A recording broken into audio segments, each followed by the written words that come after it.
सभी भाइयों को, मेरी बहनों को, बुजुर्गों को मेरा प्यार भरा प्रणाम। आज इस वीडियो के अंदर हम बात करने वाले हैं ज़ेप्ट्रा के बारे में। जी हाँ, ज़ेप्ट्रा मेडिसिन के बारे में। क्या है ये मेडिसिन, क्या होता है इसमें, क्यों जिन लोगों को एंजाइटी रहती है, पैनिक अटैक्स होते हैं, एपिलेप्सी दौरे पड़ते हैं, क्यों उनको ये मेडिसिन दी जाती है। OCD बड़ा ही कॉमन है, ऑब्सेसिव कंपल्सिव डिसऑर्डर, उसके अंदर इस मेडिसिन को साइकेट्रिस्ट जो आपका चिकित्सक है वो आपको ये दवाई रिकमेंड करता है, प्रिस्क्राइब करता है, वही कर सकता है। क्या है ये मेडिसिन, क्या है इसके अंदर, हमें लेनी चाहिए कि नहीं लेनी चाहिए, क्या है इस मेडिसिन के फार्माकोडायनामिक्स, क्या है इस मेडिसिन के फार्माकोकाइनेटिक्स, आज इस वीडियो में हम बात करेंगे। अंत तक देखिएगा समझने के लिए कि हमें ये मेडिसिन लेनी है कि नहीं लेनी है। ज़ेप्ट्रा बहुत ही कॉमन नाम है। इसके अंदर है क्या, इसके अंदर 2 सॉल्ट डाले गए हैं। कौन से सॉल्ट है वो? पहला सॉल्ट पेरोक्सेटीन, दूसरा क्लोनाज़ेपाम। ये 2 सॉल्ट इसमें डाले गए हैं। एक डाला गया है 12.5 mg की डोज पे, एक डाला गया है 0.25 mg की डोज पे। ये 2 मैं नाम लिया अभी, बड़े मुश्किल से नाम है, पेरोक्सेटीन एंड क्लोनाज़ेपाम। ये करता क्या है, किस काम आती हैं दवाइयाँ? पहली जो पेरोक्सेटीन है वो है SSRI। जितने लोग मुझे फॉलो करते हैं मेरे YouTube पे, मैं ज़्यादातर सब वीडियो बोलता हूँ हमें SSRI नहीं लेनी चाहिए, तो ये वही मेडिसिन है, selective serotonin reuptake inhibitors, inhibit करना। दूसरा क्लोनाज़ेपाम, ये क्या है, ये एंटी एपिलेप्टिक ड्रग है। जिनको दौरे पड़ते हैं, सीजर फिट पड़ती है, दौरे पड़ते हैं, उनके लिए ये मेडिसिन है दूसरी वाली क्लोनाज़ेपाम, जिसके डोज का डाली गई है 0.25 mg। एक मेडिसिन दिमाग में जो सेरोटोनिन है वो बढ़ा रही है। दूसरी दिमाग में हमारे सेंट्रल नर्वस सिस्टम के अंदर क्या बढ़ा रही है? Gamma amino butyric acid. क्या काम है गाबा का? गाबा क्या करता है? गाबा हमें शांत करता है, इनहिबिटरी न्यूरोट्रांसमीटर है। अगर आपने मेरे ग्लूटामिन का वीडियो देखा होगा तो वहां भी मैंने शायद बात की थी गाबा के बारे में। गाबा करता क्या है, हमारे जो सप्लीमेंट मैनेजर हैं वो भी बात करते हैं गाबा के बारे में अपनी वीडियोस के अंदर। क्या है गाबा? ये आपका जो इनहिबिटरी न्यूरोट्रांसमीटर है, कुछ ब्रेन के जो नर्व्स हैं, आपके नर्व्स हैं, उनको शांत करता है, वो काम करता है ये गाबा। ये आर्टिफिशियली आपके दिमाग में गाबा बढ़ाती है, आर्टिफिशियली, क्योंकि मेडिसिन है। दूसरी पहली मेडिसिन थी पेरोक्सेटीन। क्या करती है वो आपके दिमाग में सेरोटोनिन जो एक न्यूरोट्रांसमीटर है, एक केमिकल है, खुश रखता है आपको, सेक्सुअल लाइफ के लिए बहुत जरूरी है, अच्छी नींद के लिए बहुत जरूरी है, आपकी बात करने की जो आप अच्छी बात कर पाते हैं, आपके स्पीच लड़ना हो, आपकी थिंकिंग सोचना, आपके रिप्रोडक्टिव सिस्टम के लिए बहुत जरूरी है न्यूरोट्रांसमीटर, आपके गट के लिए बहुत जरूरी है, आपके कोलोन के लिए बहुत जरूरी है ये न्यूरोट्रांसमीटर। तो ये मेडिसिन क्या कर रही है? एक बढ़ा रही है गाबा, दूसरी सेरोटोनिन। ये तो हो गई अच्छी बात कि भैया दोनों केमिकल बढ़ा दिए, जिसकी वजह से आपकी जो एंजाइटी थी, पैनिक थी, वो कम हो गया आर्टिफिशियली। अब हम बात करते हैं क्या हमें ये लेना चाहिए कि नहीं लेना चाहिए। इससे पहले मैं बात करूंगा FDA की, food and drug administration USA। FDA ने इस मेडिसिन के लिए क्या लॉन्च की हुई है, क्या पब्लिश की हुई है, इसको बोलते हैं black box warning. Black box warning क्या होती है? Black box warning suicide warning. Paroxetine जो ये सॉल्ट है पेरोक्सेटीन, इसके लिए उसने क्या कर रखा है, उसने सुसाइड वार्निंग जारी की हुई है कि ये मेडिसिन लेने से लोगों के जो सुसाइडल थॉट्स हैं, उनके दिमाग में जो थॉट्स आते हैं आत्महत्या करने के लिए, अपना जीवन नष्ट करने के लिए, वो बढ़ जाते हैं। ये मैं नहीं कहता, ये FDA कहता है। दूसरा जो वार्निंग दी गई है वो क्या दी गई है? Excessive serotonin syndrome. अब क्या है, इस मेडिसिन को लेने से दिमाग में, हमारे सेंट्रल नर्वस सिस्टम के अंदर जो सेरोटोनिन की जो क्वांटिटी है वो बढ़ जाती है, जिसकी वजह से होता क्या है? कॉमा, जीते जी मृत्यु।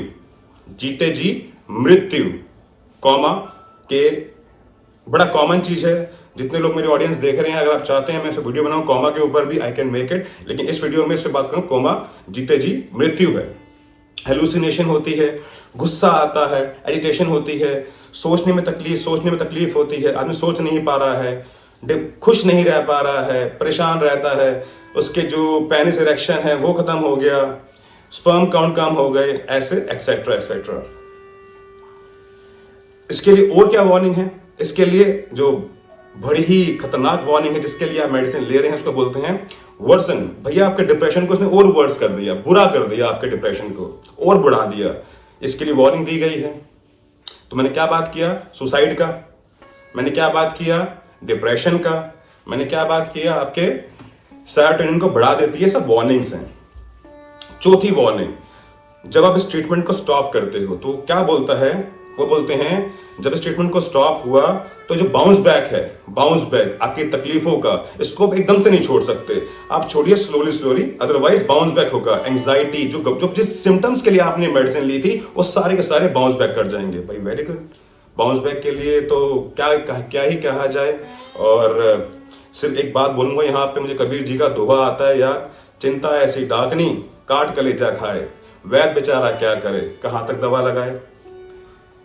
कहाँ तक दवा लगाएगा वैद्य? जब तक चिंता को हम जड़ से खत्म नहीं करेंगे, जब तक हम ये आर्टिफिशियल मेडिसिन खाएंगे, उस चिंता को दबाने के लिए कुछ नहीं होने वाला। भगवान का सिमरन से ही चीजें ठीक होती हैं। अब हम बात करते हैं इसके और साइड इफेक्ट्स की इस मेडिसिन के। क्या है?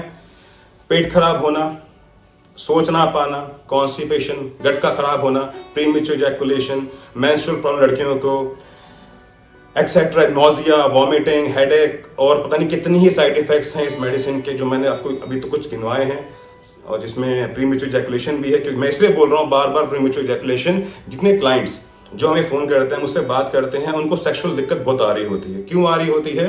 क्योंकि वो पहले एसएसआरआईज या फिर एंटी एपिलेप्टिक ड्रग खा चुके होते हैं, और इसकी वजह से उनके शरीर में जो शुक्राणु हैं, जो सीमन है, वो बन ही नहीं रहा, तकलीफ आ रही है। फिर वो उसके लिए परेशान है, डिप्रेशन और बढ़ गया। जब जिस आदमी का जो रिप्रोडक्टिव सिस्टम है, उसका जो उसका पेनिस है, वो इरेक्ट ही नहीं हो पा रहा, औरत कंसीव नहीं कर पा रही, तो डिप्रेशन और बढ़ेगा, कम नहीं होगा। ये मेरा मानना है, ये मेरे व्यक्तिगत विचार हैं। अब बात करते हैं, क्या हम इन दोनों केमिकल्स को नेचुरली इंक्रीज कर सकते हैं? बिल्कुल नेचुरली, बिना किसी दवाई के। जी हाँ, कर सकते हैं। वही हम कर रहे हैं। ड्रग फ्री ट्रीटमेंट है। अब ड्रग फ्री ट्रीटमेंट है तो उसका मतलब क्या होता है? भैया हमें यही केमिकल इंक्रीज करनी है नेचुरली, बिल्कुल नेचुरली, अच्छे खान पान से, दालों से, आपके फ्रूट से, वेजिटेबल से, योग से, प्राणायाम से, काउंसलिंग से, स्पिरिचुअल काउंसलिंग से, माइंड काउंसलिंग से, माइंडफुलनेस से। प्राणायाम क्या कर देती है? माइंडफुलनेस, योर अवेयरनेस, अपने अवचेतन दिमाग को एक्टिवेट करती है। आपके जो अवचेतन दिमाग है, आपका सबकॉन्शियस माइंड है, जहां पे सारा डेटा बैंक है आपका, उसको एक्टिवेट करके आपके चित्त को शांत करना, आपको शीतलता देनी, यही तो काम है हमारा, ड्रग फ्री ट्रीटमेंट देना। तो इसलिए हमें अभी दवाई लेनी है कि नहीं लेनी है, वो आपकी इच्छा। ये मेरे व्यक्तिगत विचार थे जो मैंने लास्ट में कहे आपसे। दवाई के जो फार्माकोडायनेमिक थे, फार्माकोकाइनेटिक्स थे, वो मैंने शेयर किए आपसे। मैंने शेयर किया एग्जैक्टली मेडिसिन में है क्या, क्या है, क्या नहीं है, कैसी काम करती है, कैसे नहीं काम करती है, कौन से केमिकल्स पे काम करती है। जो पहला सॉल्ट है आपका प्रेक्सेटिन, उसकी हाफ लाइफ है 21 से 24 घंटे की। जो दूसरी मेडिसिन है उसकी हाफ लाइफ है 30 से 40 घंटे की हाफ लाइफ है। हाफ लाइफ क्या होती है? कितनी देर में वो ड्रग हमारे बॉडी से आदी हो जाएगी, उसको बोलते हैं half life. So in short मैं क्या बोलना चाह रहा हूं आपसे, अगर मैं होता आपकी जगह पे, अगर मैं लेट्स से अगर मुझे कोई तकलीफ होती है या फिर मेरे घर में किसी को तकलीफ होती है, भगवान न करे कभी हो, मैं कभी भी उसको ऐसी मेडिसिन रिकमेंड नहीं करूंगा, नहीं मैं सजेस्ट करूंगा। ऐसी मेडिसिन खाने से मुझे पता है मैं जड़ पे काम नहीं कर रहा, I am only working on the periphery, superficially काम कर रहा हूं। जो जड़ है, जड़ वहीं की वहीं अटकी हुई है। अगर सीवर है, सीवर पे ढक्कन लगाने से उसकी गंदगी साफ नहीं होती है। गंदगी साफ करनी है तो हमें सीवर में उतरना पड़ेगा, हमें उतरना पड़ेगा, मेहनत करनी पड़ेगी, तो ही सीवर साफ होगा। यहाँ मेहनत की बात क्या होती है? यहाँ पे है योग, प्राणायाम, आपका अच्छा खान पान, यम, नियम, आसन, प्राणायाम, प्रत्याहार, धारणा, ध्यान, समाधि। यही तो रूट है शांति का, यही रूट है हर तकलीफ को जड़ से खत्म करने का, यही रूट है निरोगी काया का। यही एक रास्ता है, यही एक मार्ग है दोस्तों, मेरे साथियों। आप दवाइयों से दूर रहिए, और जो अगर कोई आदमी आपको दवाइयां दे रहा है या देना चाहता है, देखिए लाइफ सेविंग ड्रग अलग होती हैं। एक कोई आदमी मर रहा है, मरते हुए उसको लाइफ सेविंग ड्रग देना, वो तो हम बिल्कुल जरूरी है। अगर मैं ही मर रहा हूँ, कोई भी आदमी मर रहा होगा, उसको लाइफ सेविंग ड्रग देना बहुत जरूरी है। लाइफ सेविंग सर्जरी करना बहुत जरूरी है। इसके लिए एलोपैथी का मैं धन्यवाद करता हूँ। बिल्कुल सही काम कर रहे हैं वो। अदरवाइज जो ये बाकी बीमारियां हैं, चाहे वो आईबीएस हो, एंजाइटी हो, ओसीडी हो, डायबिटीज हो, सोराइसिस हो, पीसीओडी हो, पीसीओएस हो, आपका जो बाकी जो स्किन प्रॉब्लम्स हैं, एक्ने है, आपका अल्जाइमर है, जितनी भी आपकी तकलीफें हैं, इसको आप बिना किसी मेडिसिन के हम खत्म कर सकते हैं। तो क्यों मेडिसिन खानी इसके लिए? आप हमारे शरण में आइए, हमसे बात कीजिए, हम आपकी हेल्प करते हैं इसके अंदर, बिना किसी दवाई के आपको ठीक कर देते हैं, कोई दिक्कत नहीं दवाई खाने की। आशा करता हूँ आपको ये वीडियो अच्छा लगा हो। मैंने ये वीडियो लंबा इसलिए बनाया है ताकि आप लोगों को मैं पूरी जानकारी दे पाऊँ, क्योंकि ये मेडिसिन में हर दिन मेरे कान में पड़ती है। जो पेशेंट हमें कॉल कर रहे होते हैं, कहते हैं हम ये मेडिसिन खाते हैं, और इस मेडिसिन को मैं रिकमेंड नहीं करता, मैं प्रिस्क्राइब नहीं करता। मैं माफ़ी चाहता हूँ आप सबसे, लेकिन मैं आपको दवाई नहीं दूंगा। मैं आपसे हाथ जोड़ के, मैं भगवान के नज़रों में गुनहगार नहीं बन सकता। दवाई देके किसी के शरीर को खराब करने का अधिकार मेरे को नहीं है, बिल्कुल नहीं है। मैं भगवान की शरणों में रहता हूँ, परमात्मा को मानने वाला आदमी हूँ, मैं ऐसे काम नहीं कर सकता। मैं माफ़ी चाहूँगा। दवाई के लिए हमें फ़ोन ना करें। अगर किसी को दवाई खानी है तो आप कहीं और जाएं, हमारे पास ना आए प्लीज़। मेरी रिक्वेस्ट है आप सबसे। आशा करता हूँ वीडियो अच्छा लगा हो। अगर अच्छा लगा हो तो लाइक कीजिएगा, वीडियो को जरूर शेयर कीजिएगा, और चैनल को सब्सक्राइब कर लीजिएगा, ताकि मैं ऐसे और अच्छे वीडियोस आपके लिए लगातार लाता रहूं और आप अपने आप को अपग्रेड करते रहें। धन्यवाद।